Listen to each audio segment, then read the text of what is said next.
فجرت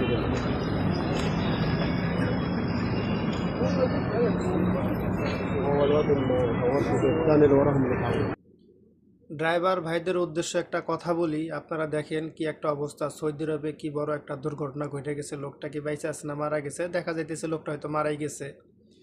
তো ড্রাইভার ভাইদের উদ্দেশ্যে এটাই কথা বলি, কারণ আমি নিজেও একজন ড্রাইভার। আপনারা ভাই অবশ্যই অবশ্যই খুবই সাবধানের সহিত গাড়ি চালাবেন, কারণ বাইরের কান্ট্রিগুলোতে বেশ করে খুবই হাই স্পিডে গাড়ি চলে।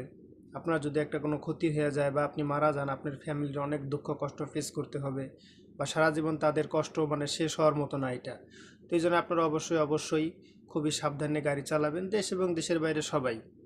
কারণ আপনার একটি দুর্ঘটনা সারা জীবনের কান্না, আর আপনার ফ্যামিলির এই কষ্টগুলো সারা জীবনও শেষ হবে না আপনি যদি বাইসা না থাকেন। তো অবশ্যই আপনার নিজের দিকেও চিন্তা করতে হবে, আপনার নিজের ফ্যামিলির দিকেও চিন্তা করতে হবে। ওকে ভাই, আল্লাহ হাফেজ।